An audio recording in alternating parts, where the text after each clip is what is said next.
A gente fez um estudo com jovens de 18 a 32 anos. O primeiro grande achado 2013 foi um grande marco simbólico para essa geração. Eu costumo dizer que foi o momento onde desobstruiu o canal de participação dos jovens e evidenciou uma nova forma de agir e de pensar politicamente. A gente olhou para quantas pessoas, qual que é os tipos de atitude em relação à política entre esses jovens brasileiros. E a gente tem 4. A primeira a gente chamou, são 39% dos jovens brasileiros, que a gente chamou de alheios. Eles de fato estão alheios à política. Logo depois a gente tem 17% dos jovens que a gente chamou de à deriva. É o cara que acabou de conhecer a política e está assim animadíssimo, mas à deriva. Ele vai conforme o vento. E aí o terceiro grupo, chamado são 24% dos jovens brasileiros, a gente chamou de críticos, que é a galera que fica mais na internet, tem um posicionamento político, consegue mobilizar pessoas a partir da sua opinião, mas ele não tem uma ação prática, ele não tem uma ação no mundo, né, no mundo offline, como a gente poderia dizer. Aí a gente vai para o último comportamento, a última atitude, que representa 16% da população, dos jovens brasileiros, e ele se divide em 2 grupos, esses 16. O primeiro grupo, também com 8%, a gente chamou de agente. O agente, ele é o tipo de jovem que está ligado à transformação social. Ele tem práticas mais ligadas a ONGs e igrejas, então tem mais uma relação um pouco mais tradicional com a transformação social. Os outros 8% desses 16 é o que estão criando novas formas de fazer política. E a gente chamou, na pesquisa, de hackers da política. Ele traz a mentalidade hacker. O hacker, ele é um cara que é capaz de entender um sistema, encontrar as brechas desse sistema e transformar o sistema por dentro. E o outro ponto que que define o hacker da política é a atuação por causas. O jovem, hoje, não compra mais um pacote ideológico. Ele começa a fazer sua composição política, o seu mosaico de persona política. Por exemplo, eu posso ser feminista, também lutar pela mobilidade urbana, também ter a causa da democratização da internet. São causas que me tocam, são causas que têm a ver com o meu cotidiano. E essas causas são também transitórias. Elas são múltiplas, como eu falei, e também podem ser transitórias. Ou seja, amanhã eu engravido, sou mãe e me torno, então, uma ativista da primeira infância, por exemplo. Essas causas não estão nos partidos.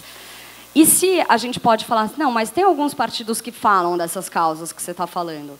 Tá, eles falam, mas aí o jovem também não consegue se aproximar porque a forma como os partidos se organizam não dialogam também com a forma que o jovem quer se organiza também em suas atividades políticas. Então, se ele não encontra um lugar para impactar a política, ele começa a criar novas formas de agir politicamente. E um dos exemplos mais fortes desse tipo de novo movimento político, de movimentação política, está nos secundaristas, né? Eu acho que eles são bem um exemplo, bem característico desse novo comportamento, do comportamento hacker da política. Eles tinham uma causa, eles se organizaram em rede, com lideranças múltiplas, de forma descentralizada, e eles conseguiram pressionar o Estado para rever a posição que tinha tomado. Hoje também conseguiram criar uma CPI na Assembleia. Eles estão criando todas essas mudanças. Não sei se vocês sabem, mas os secundaristas foram influenciados pelo movimento dos pinguins, pela revolta dos pinguins no Chile, que, por sua vez, também influenciou movimentos secundaristas no Paraguai. E, no Paraguai, eles conseguiram, inclusive, derrubar a ministra de Educação. E isso mostra também o quanto a América Latina, de uma certa forma, não de uma maneira estruturada, ela está conectada. E aí, trazendo um pouco recentemente um trabalho que eu fiz, que chama Update, a gente mapeou 700 iniciativas de práticas políticas emergentes na América Latina, em 20 países. E a gente evidenciou e conseguiu trazer, olhar para esses 700 pontos e falar, sim, existe um ecossistema de inovação política acontecendo na América Latina, e que eu queria contar para vocês que foram 4 tendências de comportamento que a gente encontrou nesse ecossistema que estão impulsionando a inovação política na região. A primeira é o protagonismo cidadão. Existe a ideia de que o cidadão olha para a sociedade e fala, eu preciso ser a transformação que eu quero ver na sociedade. Então, é uma cidadania mais ativa. Que eu posso trazer o Colab, eu não sei se vocês conhecem um aplicativo, que você vai lá e tira foto de um buraco na rua ou uma luz que não acendeu, fazendo uma fiscalização e um controle dos serviços públicos. A segunda tendência que a gente encontrou, a gente chamou de identidade estética. É uma nova linguagem política. Uma nova forma de comunicar a política, que está aproximando mais pessoas do conhecimento político e criando novas cognições, né, de aprendizagem em relação a esse tema. A terceira tendência, a gente chamou de cidadão em foco, que é a ideia de trazer, sair do gabinete para a construção de políticas públicas e trazer o cidadão para a construção, para essa construção, porque ele é o maior beneficiário. Eu vou trazer um exemplo também do governo de Nariño, que é um governo na Colômbia.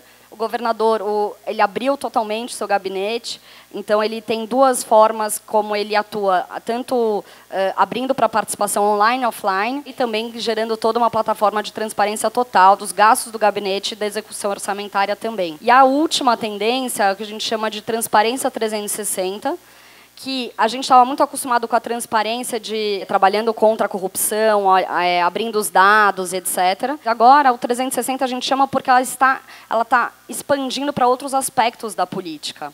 Olhando para a margem, para o que está acontecendo nas bordas, que a gente vai conseguir solucionar alguns dos nossos desafios da política do século XXI, trazendo novas referências e novos olhares e novos caminhos para atualizar, de fato, a democracia e a gente ter uma democracia mais porosa e participativa, onde a sociedade e o Estado estão mais próximos. Obrigada. Eu trabalhei numa incubadora de Nova York chamada Purpose, e os fundadores da Purpose estão por trás de algumas das grandes instituições de mobilização digital da nossa época. Assim. Então, eu vim dessa escola olhando muito para o uso de ferramentas digitais para facilitar a participação e a ação coordenada de muitas pessoas em prol de causas. E fiquei um tempo trabalhando nisso lá nos Estados Unidos, e em algum momento eu senti muita falta de uma aplicação mais concreta desse tipo de ferramenta com um foco em território. Quando a gente começou a trabalhar no Meu Rio, lá em 2011, a gente tinha uma intuição de que a única maneira de fato, dar ao cidadão uma possibilidade de incidir sobre a formulação de políticas públicas seria colocando esse cidadão em contato com outros cidadãos e organizando de maneira mais efetiva a nossa força coletiva. Voltando um pouco lá atrás, quando eu estava ainda nos Estados Unidos, eu fiquei muito tempo trabalhando no que se chama, em termos amplos, de setores progressistas. Naquele momento, eu ouvi 2 coisas interessantes. Uma coisa foi uma militância reconhecendo que a campanha do Obama era muito mais conectada com essas novas linguagens e novas táticas de organização política do que o governo Obama. E quem entendeu isso mais rápido foi o marqueteiro. Os governos ainda não entenderam isso e nem querem necessariamente entender. Então, a gente começa a ver uma desconexão entre o discurso, a estética e a forma de organização política que coloca a gente dentro do sistema formal de política partidária e institucional, e o discurso, a estética e a forma de organização política dessas instituições. Esse descompasso entre as 2 coisas vai afastando a cidadania, e sobretudo a cidadania mais jovem, da política formal, porque existe uma traição de confiança nesse processo, nessa transição. Participar ativamente da política e transformar a política não necessariamente passa por entrar para a política partidária, entendendo de uma maneira muito otimista que é necessário mudar a forma como elegemos os nossos representantes para poder selecionar melhores representantes no futuro, mas mesmo se a gente tiver sucesso nisso, mesmo se isso acontecer, não adianta ter excelentes representantes que não têm espaço político para operar boas políticas públicas. E, muitas vezes, uma opinião pública que está empurrando um governo numa direção de inclusão, de promoção de equidade, de promoção de políticas públicas mais participativas, Essa pressão é o que dá para alguém lá dentro a possibilidade de negociar espaço, de barganhar decisões mais interessantes. Então, a gente não pode negligenciar a importância fundamental desses movimentos insurgentes.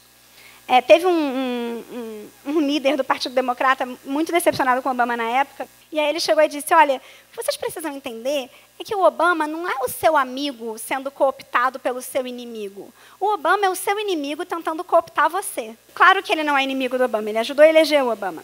Mas ele entende que a nossa disputa é uma disputa com um sistema inteiro de fazer política, de eleger pessoas, de colocar essas pessoas no poder e de criar um ecossistema de pressões e de contatos e de influências para essas pessoas, e esse sistema está quebrado. E entender que um político messias, que um ser humano iluminado vai poder sozinho trazer para a gente as respostas que a gente precisa na ausência de uma mudança de sistema, é o que reforça o próprio sistema. É o que deixa a gente no imobilismo e nos impede de justamente reformar essas instituições de representação. Esse reconhecimento da importância da ativação dessas redes de potência fora da política formal é o que, em alguma medida, explica essa insurgência, essa emergência de grandes movimentos de massa nos últimos 5 anos e de maneira mais forte nos últimos 3 anos no mundo e na América Latina. E, no entanto, essa insurgência tem tido dificuldades reais de pautar a política pública. De alguma maneira, a gente conseguiu transformar uma crise de representação, que estava evidente em 2013, em uma crise de representantes. E isso é um super perigo. Porque é como se a gente estivesse num super Titanic afundando, e a gente estivesse aqui gastando a nossa saliva para aplaudir uma parte da primeira classe que está tentando assassinar a outra parte da primeira classe em busca dos únicos coletes salva-vidas que restaram no navio. E enquanto a gente se deixa cooptar para uma discussão de casta política, a gente deixa de discutir, de fato, esse navio que está afundando e de encontrar caminhos para a gente não se afogar junto. A gente diz que a gente quer inaugurar uma era em que política não se faz a cada 4 anos, política se faz todo dia, mas essa era já está inaugurada. Para o agrobusiness, que tem alguém lá todo dia batendo na porta do deputado para falar vamos mudar nossa legislação ambiental para ela ficar pior, para essa pessoa, a política já se faz todo dia. Quem não está fazendo política todo dia somos nós. Então, aí a gente tem uma falha grave que a gente precisa, de alguma maneira, endereçar. É uma falha. Tem outras 15 que a gente poderia discutir. Eu estou trazendo essa porque eu acho que a gente depositou muito das nossas esperanças na nossa capacidade de reorganização e reativação de movimentos de massa nas novas tecnologias da informação e da comunicação. E, sobretudo, nas redes sociais. E esses ambientes foram feitos para reforçar discursos e para te alimentar da sua opinião.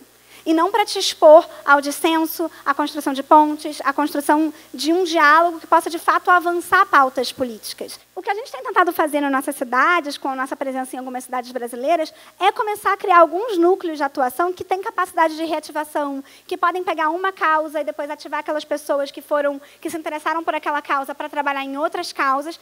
Isso é uma sementinha, não é isso, como iniciativa, que vai mudar tudo. Mas acho que a gente precisa de outras iniciativas em outros âmbitos que tenham um olhar também de organização da insurgência, para canalizar esse descontentamento não para jogos de poder e de disputa política partidária, mas para a criação de grupos que têm capacidade real de incidência política, financeira e o que seja, para fazer com que os nossos representantes, que eu espero serão melhores no futuro próximo, mas para fazer com que eles, de fato, tenham que responder a uma pauta cidadã. Isso não vai acontecer apenas elegendo melhores pessoas. Isso vai acontecer entendendo e valorizando o tipo de formação política que acontece para fora da estrutura, para fora do gabinete, e que não tem obrigação de ser sempre perfeita, propositiva, absolutamente controlada por experts, absolutamente razoável nas suas demandas. Esse tipo de organização política tem o dever de não ser razoável. Tem o dever de pedir mais, tem o dever de pedir o impossível para arrastar a conversa para um outro lugar. Os estudantes que estão ocupando as escolas de São Paulo têm o dever de pedir a melhor educação pública do mundo. É absolutamente injusto achar que a população que já trabalha, pega 2 ônibus, vai e volta, tem filho, que essas pessoas vão ter a mesma provisão de informação e a mesma capacidade pronta de articular uma demanda específica de política pública que um secretário, que tem absolutamente todas as informações, uma equipe à sua disposição, enfim, uma série de recursos a seu dispor. A nossa função é obrigar o secretário a fazer mais. é, de fato, levar a discussão política para um outro lugar. E é isso que eu espero que a gente consiga fazer juntos, e esse é meu convite para vocês. Obrigada.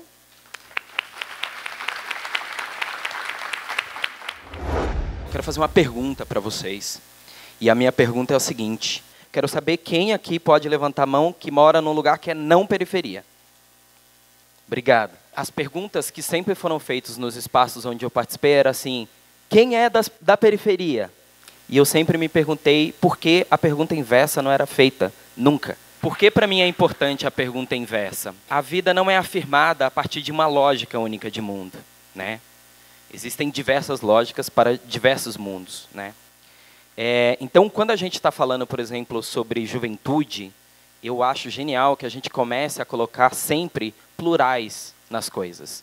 Existem as periferias, existem as juventudes, né? E existem todos nós. Pessoas completamente diferentes, com demandas completamente diferentes. Eu sou de uma comunidade que chama Campo Limpo, Zona Super, daqui da cidade de São Paulo. Ela, se fosse uma cidade, ela seria a 29ª maior do país, porque ela tem ali entre 610 e 620 mil pessoas, né?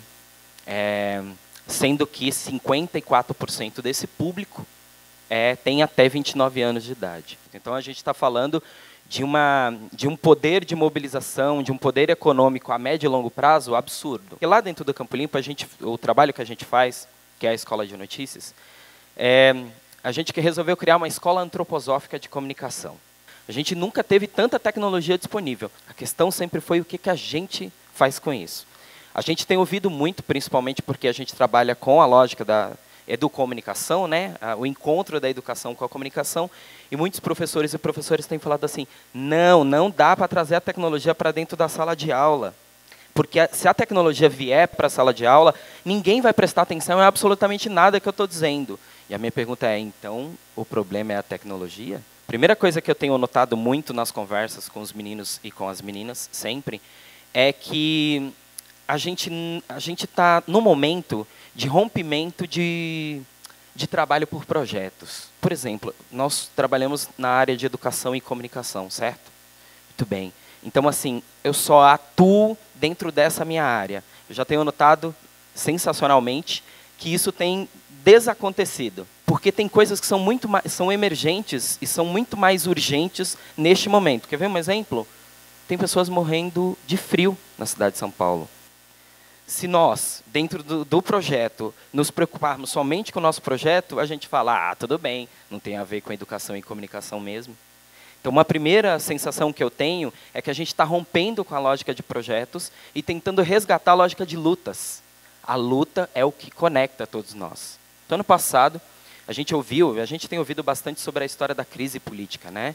E o meu entendimento da crise política é que não é uma crise. Ela é um colapso político. É diferente.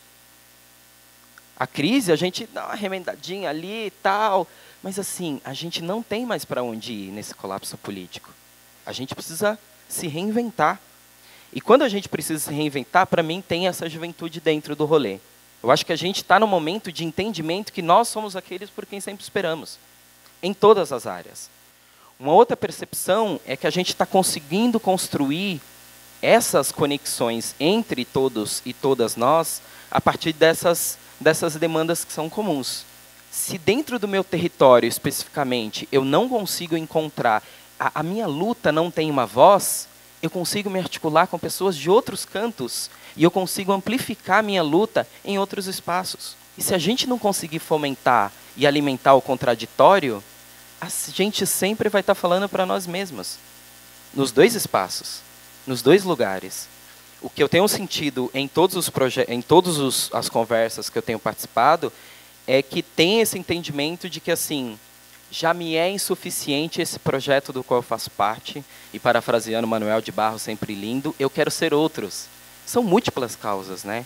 E essas múltiplas causas têm entregas minhas que são completamente diferentes. Posso dar um exemplo de uma menina, numa oficina que a gente foi dar lá na Pedreira, no Extremo Sul, e ela virou e falou assim, eu, sendo menina, não posso gostar de menina dentro do bairro onde eu moro. Eu preciso ir para Augusta. Eu acho extremamente forte. O meu entendimento, e é só um entendimento do que ela falou, é que talvez ou ela não soubesse que ali existem movimentos que lutam pelas mesmas coisas que ela acredita, ou seja, espaços de construção crítica sobre essas lutas, ou talvez ela já procurou e ela não conseguiu, mesmo nesse espaço, dar visibilidade para a sua pauta e para a sua... Então, ela teve que buscar isso em outros cantos. Nesse sentido, a tecnologia ajuda absurdamente, mas ela é meio, ela não é fim. Não adianta ter tiques se não tem taques. Tecnologias de aprendizagem e convivência. O celular é meio, a educação sempre acontece no encontro e na relação. Por que eu me humanizo na necessidade de guardar o meu casaco e levar para a campanha do agasalho somente quando está frio? Porque eu não passo por isso todo dia. Então, como é que eu alimento espaços, mesmo que seja financeiramente, mesmo que seja estruturalmente, espaços, então, que se preocupem com isso o tempo todo? Quando eu vim para São Paulo, eu fui morar no Campo Limpo. No ano que eu estava chegando aqui, o Racionais estava arrebentado. O movimento hip-hop estava crescendo muito. E a primeira pessoa, o primeiro movimento que fez a juventude existir para a própria juventude, pelo menos onde eu morava, foi o movimento hip-hop e foi o Racionais. Sem o Racionais, eu jamais teria o bairro onde eu moro cantado. Porque uma coisa é falar da Garota de Ipanema. E outra coisa é falar do Jardim Rosana, do Três Estrelas, do Imbé, do Jardim Maria Sampaio. Olha que poderoso como uma música conseguiu mobilizar toda uma geração de juventude, já que é sobre isso que a gente está falando. E a segunda coisa são os movimentos dos saraus. Então, o primeiro constrói identidade e o segundo, para mim, se não fosse o Binho, fosse o Sérgio Vaz e tantos outros que organizaram saraus, até hoje nós estávamos ainda entendendo, e aí eu estou falando a partir dessas conversas que eu tenho, que somente o Drummond e Pessoa, que são incríveis, são poetas. Não. A gente descobriu que nós somos poetas. Todos nós somos poetas. E depois, sabe o que aconteceu? Se todos nós somos poetas, então todos nós podemos criar saraus. Vamos criar saraus? Vamos. E depois criou um monte de coisa, um monte de coisa. O que aconteceu? Essa juventude inteira começou a criar diversos espaços de formação política através da arte. Eu tive uma conversa com uma amiga que falou assim, putz, mas não sei se as pessoas estão entendendo o que a gente está fazendo. E o papo que nós tivemos foi assim, nem a gente está entendendo o momento que a gente está. Imagina o que a gente está propondo.